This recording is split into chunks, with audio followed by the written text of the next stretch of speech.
totally inappropriate here. All right, we now are here ready for questions. Mike, are you available to? Okay, sorry. David, thank you. Any questions that you want to ask any of the?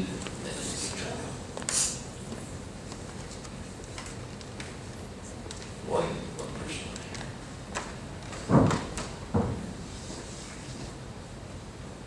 I've got a great question for everybody. Should we be using violence against ISIS? And if not, what should we be doing? All right. That's just like that.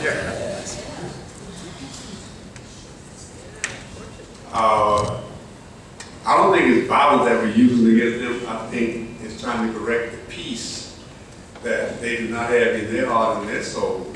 The violence, we may see it as violence, but it's protecting ourselves, our family, our way of life, and the world in general. You know, I think what they're using the violence, because they're doing stuff against people who harm them. They're doing stuff against people who are peace loving. They're doing stuff, and realize too that ISIS, every once in a while, they kill someone who is not a Muslim. But the majority of the people that ISIS is killing is actually the people they say they are Muslim, and they're killing more Muslims than they're killing anyone else. You go out to history and you see that's what happened with Al-Qaeda and the rest of them too. So these are people who have a bad understanding of who they are, what they're supposed to be doing. And I think the biggest problem we have, especially in Islam, is that most Muslims do not read the Quran, the Holy Quran, which is their scripture. Whatever they're reading, I don't want to read it, because it's not good for anybody and sure not good for humanity. Yes. All right. Anyone else? I just want to read something. I came across a quote that Dr. Martin Luther King said. I was talking about the teaching of the 10 worlds, and labeling people as evil, etc. And then I'm sitting here in this place that epitomizes history to the Holocaust.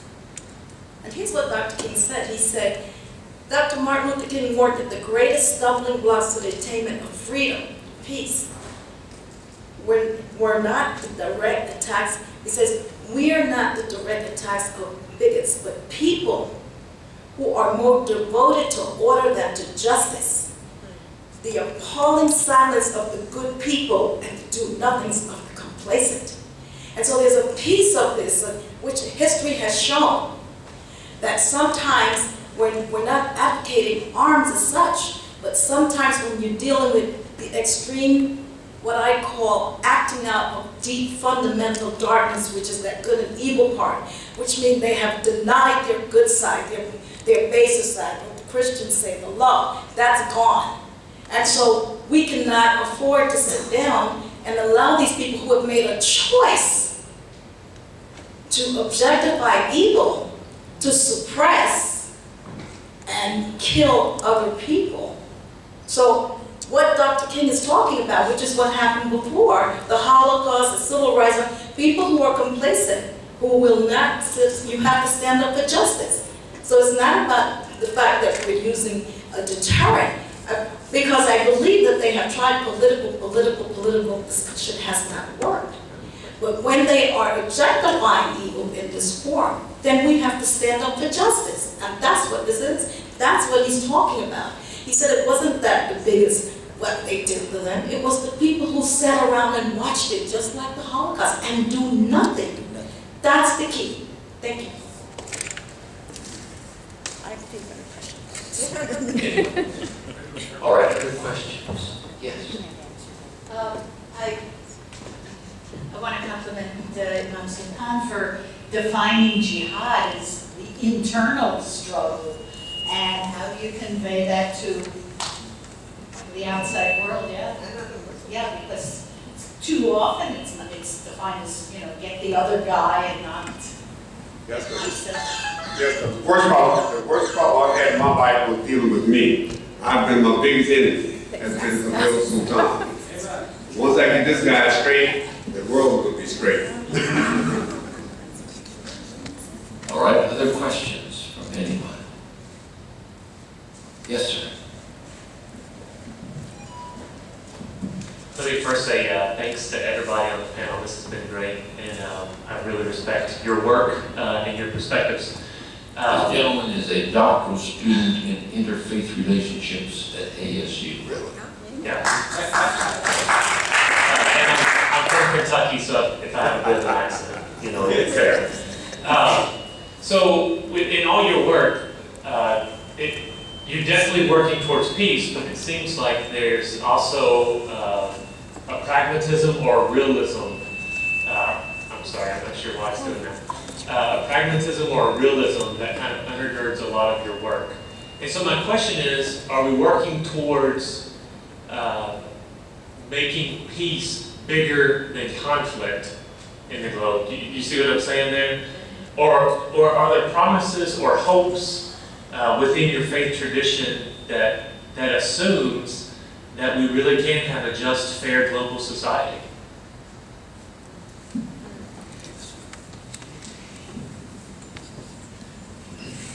I think there is work out of Princeton, and a big book published enumerating that actually violence has been decreasing in the world from when everybody had a little band of comrades running around on a tribal level, killing each other. And in the city here, we don't have a quartering of people as a daily occurrence. Violence is decreasing, even though the violence there is, we find out about very fast. Even if it's in the corner of the world, we hear about it. But the number of incidents is going down, so it's getting better on that level. Yes, I think that through the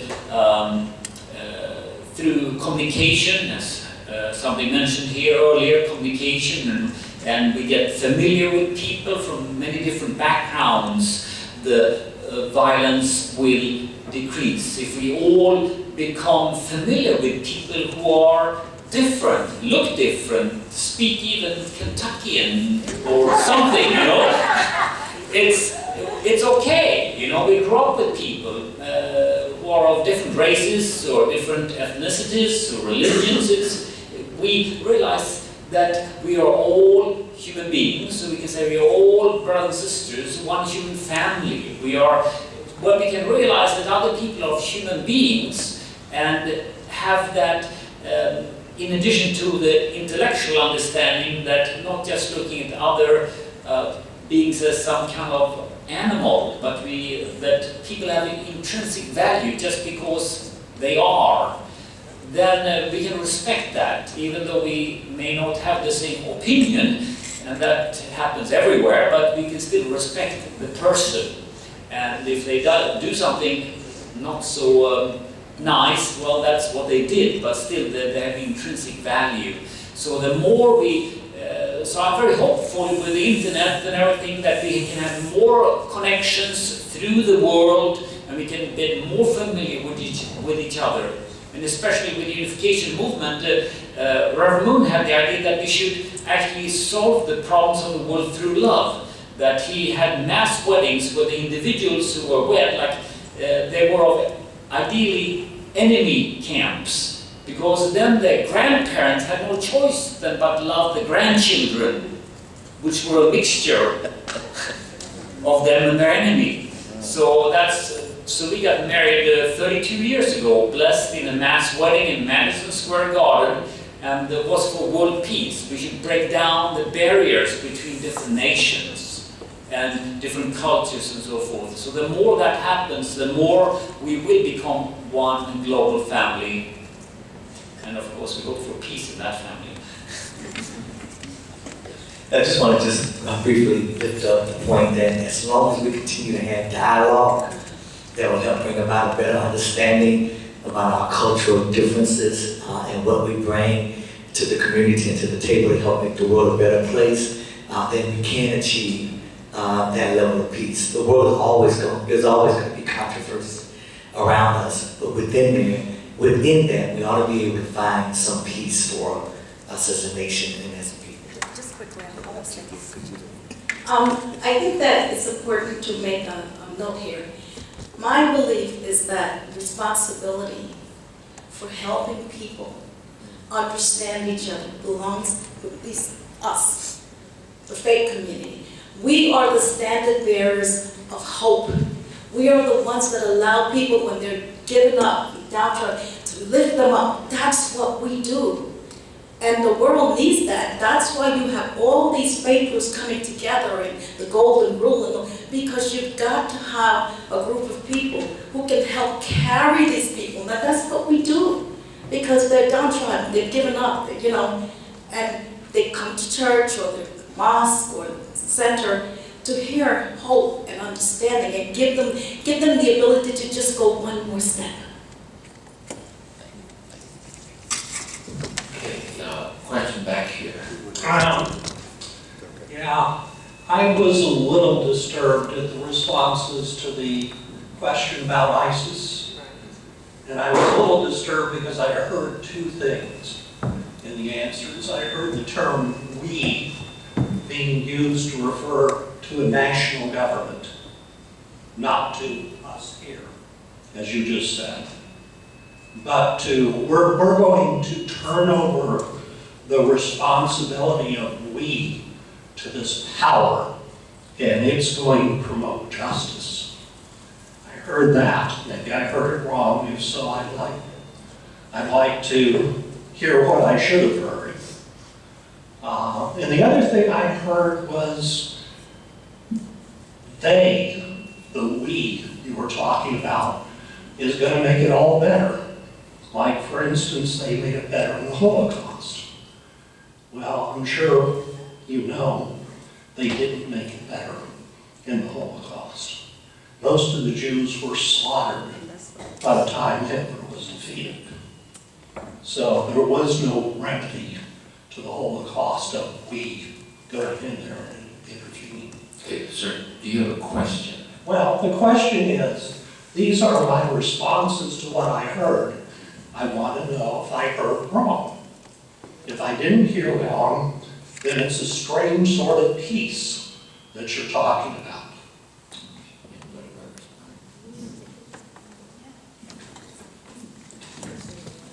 Yeah, thank you very much for your sharing, and there is pain there, and that I accept. Is that when we deal with these things, it's going to be pain, unfortunately. I see that ISIS is not, even though it has a guise of have some kind of religious justification, it's a political group, and it's not a religious revival movement or religious movement. It's a political group that uses some justification to reach their ends. So they could have used some other justification. It used to be in the days past, it was a communistic liberation program, and they had to say it was a political thing, but it was still they had some kind of justification, some kind of cohesive or somewhat cohesive thinking. But this is not a religious debate that we as religious leaders have with another religious entity. It's a political issue, and being one of the few people here who was not born in America but born in Sweden, I have maybe a little bit different take on the we as being the government of America, even though I have a US passport now, and Swedish. But in many times, Americans are seen as very nice people and very religious and very good people, but the government seems to be not nice. Uses always too big of a hammer for the problem. And I think bureaucracies and governments usually do that. And I think the American government has a huge hammer, and I don't think that's the right tool this time. I think when the world is changing, it needs to change its way to deal with smaller groups that are not necessarily other nations, but groupings within nations. And also, there need to be more faith in the government. U.S. government should have more people of faith representing them. I don't think the U.S. government as such has really a faith understanding where a society is very much motivated by faith, even though the vehicle is a political vehicle or military vehicle. Don't understand that. I've been involved in trips to the Middle East through our unification movement, and there go to Jerusalem and Gaza and so forth, and it doesn't matter if the politicians sign many papers, if the rabbis and imams don't go along, the people are not going along. So we need to understand the religious depth to the whole issue and not just get caught by the political propaganda. This may not be a real popular response to Reverend Berg, but we don't have faith as a litmus test for our officials in this government, not by coincidence. And I look around at the countries in the world that are governed more through religious principles. They don't do so well. I mean, in the scope of the world, they are the countries that also, ISIS does have a religious identifier. They're the Islamic. I mean, that's a big part of the part of ISIS. And I leaned over to Imam Sultan and said, that can't make life any easier for you based on the mission he elucidated earlier. I think the spirituality of people is what's critical, no matter what religion you are. And I'm thankful that the United States doesn't have faith as any kind of qualifier for leadership. Real quick, I would like to quote what our leader, Imam Wadi Muhammad said. He said that we shouldn't impose our way of life upon everybody. We cannot do that and be Muslims. God created us different and made us to have different choices and persuasion. And God says in the Quran, if He wanted us all to be the same, He could have made us all the same. He wanted diversity. He wanted us to have freedom of choice. God made us different so that we could come to know each other. That's what life is all about. Amen. Thank you. All right, other questions, I think. I'm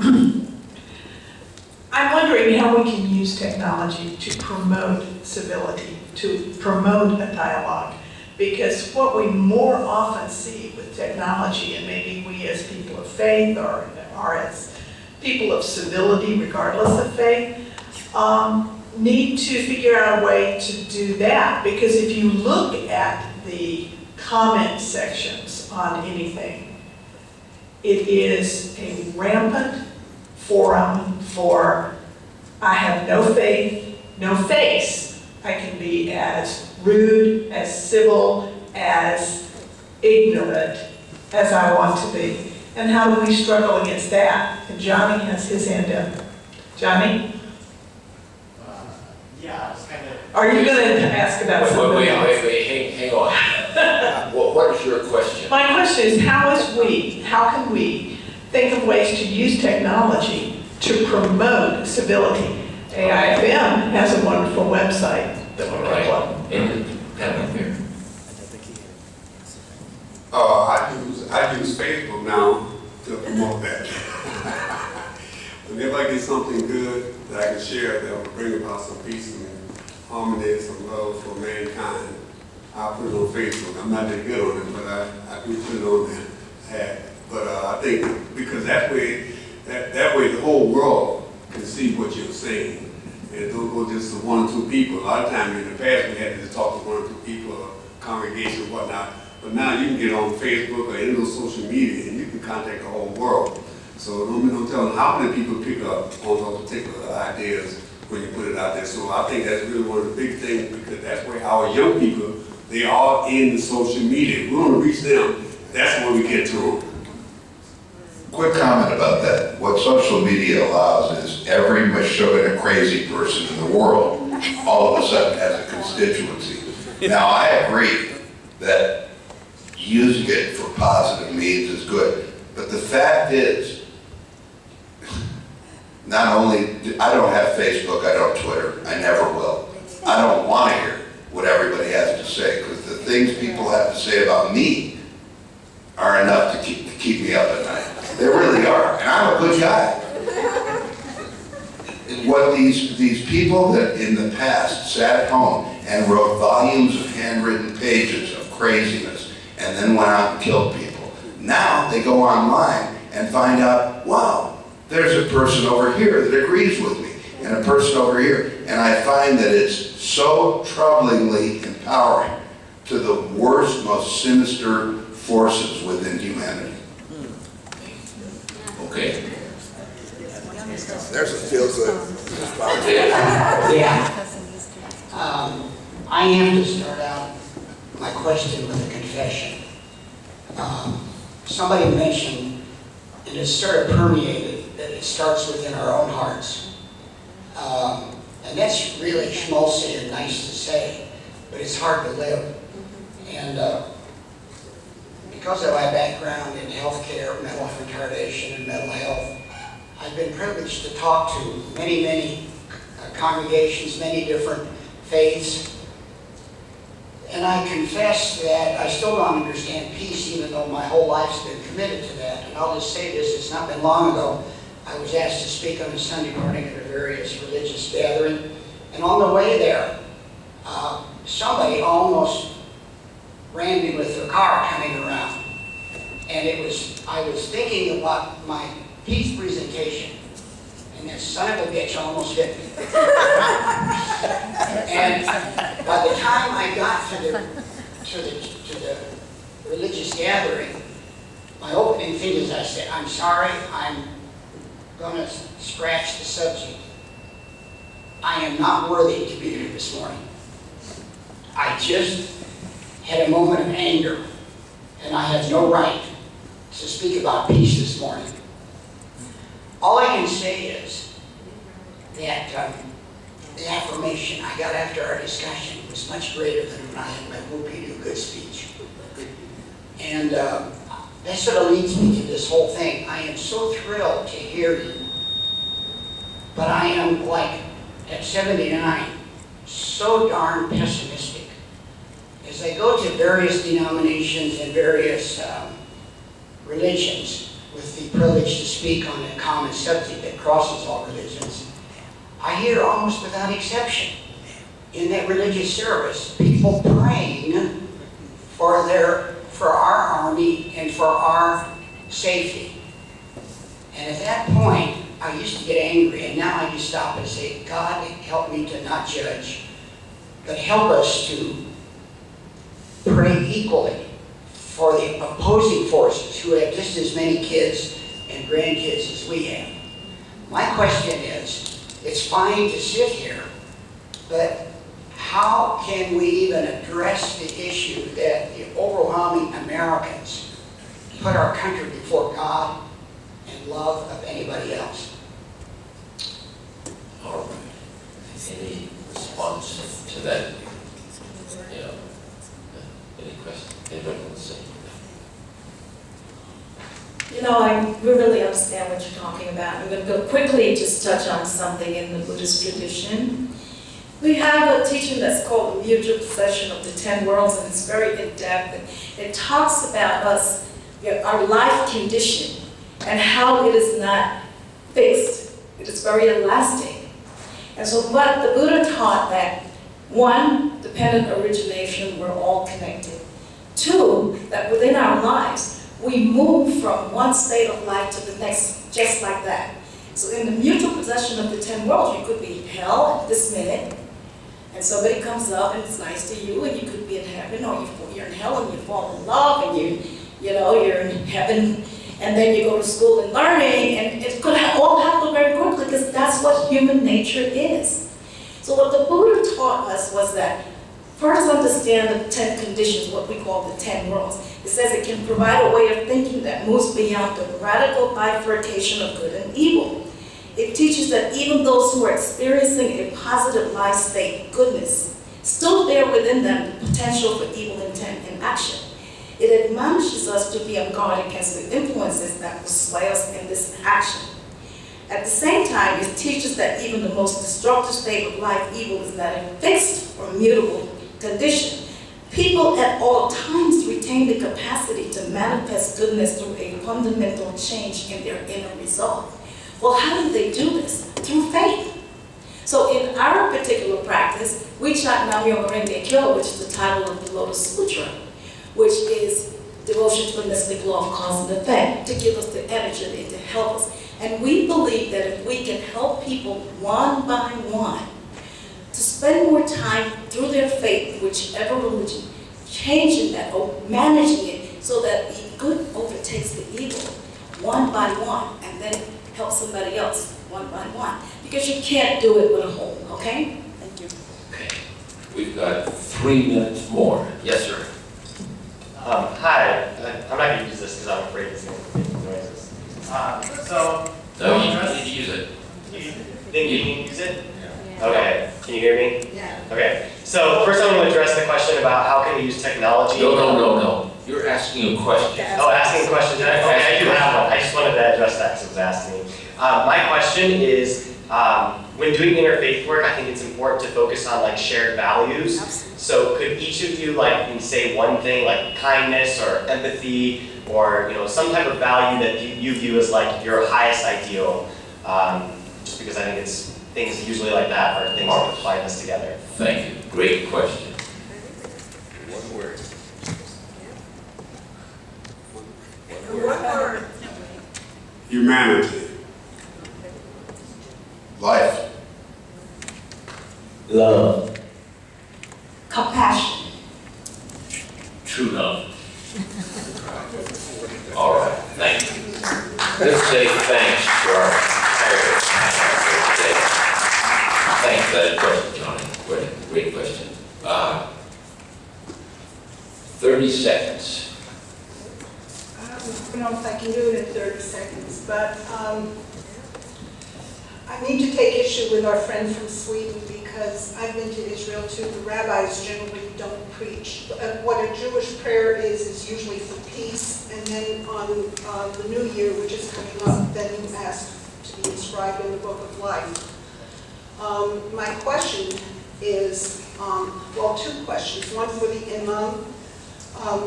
There are more imams like you out there. We don't hear from them. So is there anything you can do for that? And then I'm going to ask my other question. There are bullies and there are not bullies in this world. And the Buddhist lady touched on that briefly and saying that if you're strong, you can overcome the bullies. I mean, she didn't use that terminology. But I want to know from the rest of you, there was a relative era of peace when the United States and Israel were strong and were able to control the bad people in the world. And that is changing now. And anti-Semitism is on the rise all over the world, including Sweden. And so how can we create that strength? How can we get the good people to stand up for what's right?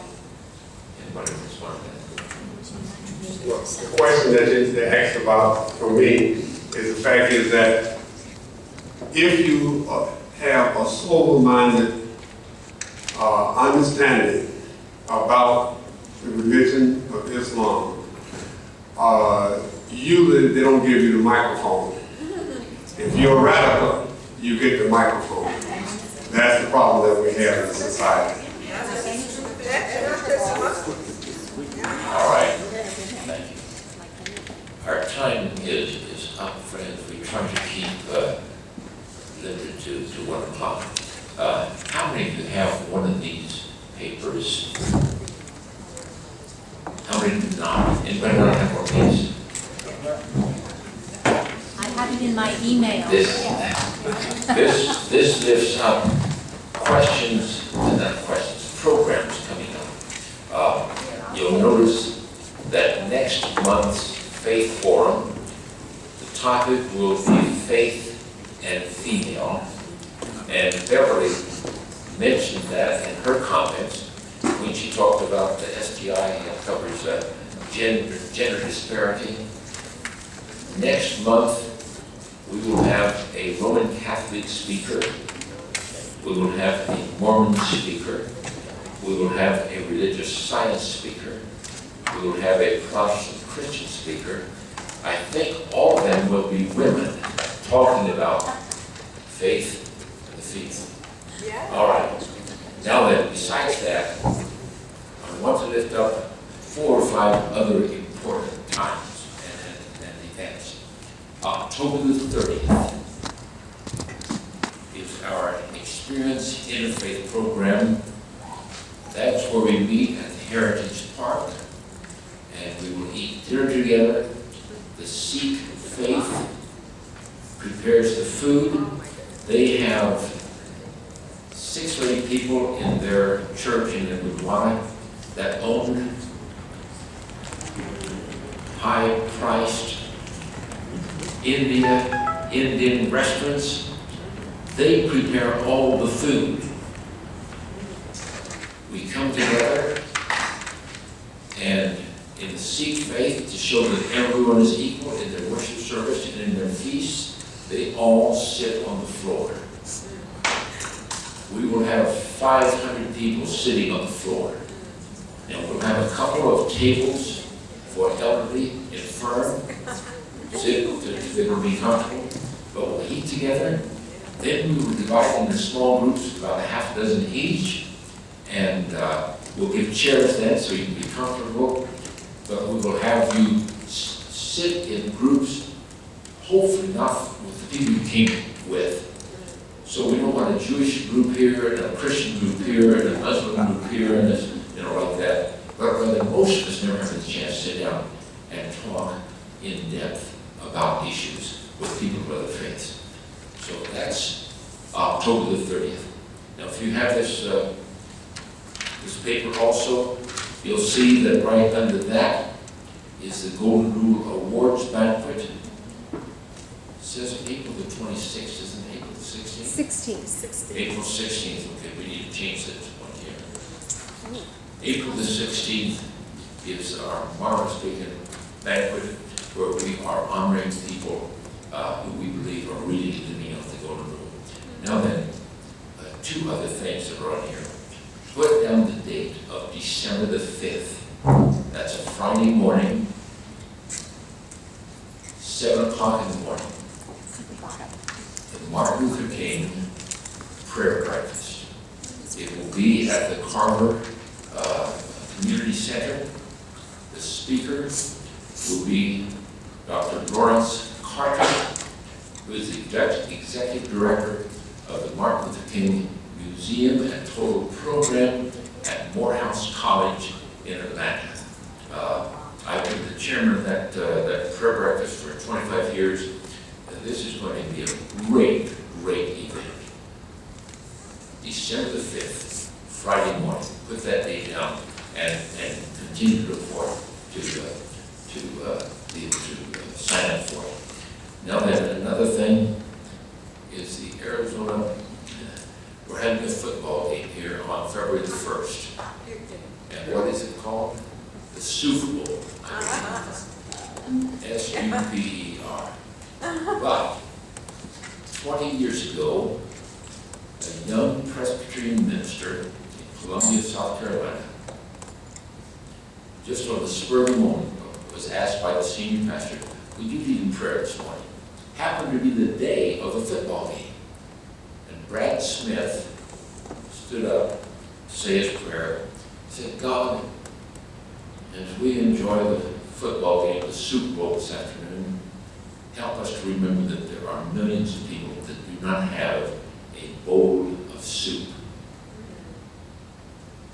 The next year, he had his youth group stand at the door of the church. They had recruited 4 or 5 other churches just for people to give $1 a piece as they exited the church. They gave that money to to soup kitchens in the area. The next year, 25 or 30 churches joined them. That's a worldwide, that's a nationwide effort now, friends. Football game is here this year. Arizona Interfaith Movement is sponsoring the Super Bowl, S-O-U-P. We did that when the game was here, what, 8 years ago or something like that. We raised, just within the mainline Christian churches, we raised about $500,000, which went totally to the soup kitchens. This year, friends, we've got Muslims, Sikhs, Buddhists, Hindus, all of us operating. My dream is that we might be able to raise $4 or $5 million that would be given totally to the soup kitchens. The sponsoring organization does not receive one penny. Every penny will go out to the soup kitchens around the state. And what I've said to our committee is, not only do my dream is not only for us to help St. Mary's Food Bank and St. Vincent Paul, those marvelous organizations, but the little soup kitchen out there in Snowflake or Winslow or someplace, let's help them. So keep that in mind. You're going to be receiving more information about that. That'll be taking place in January.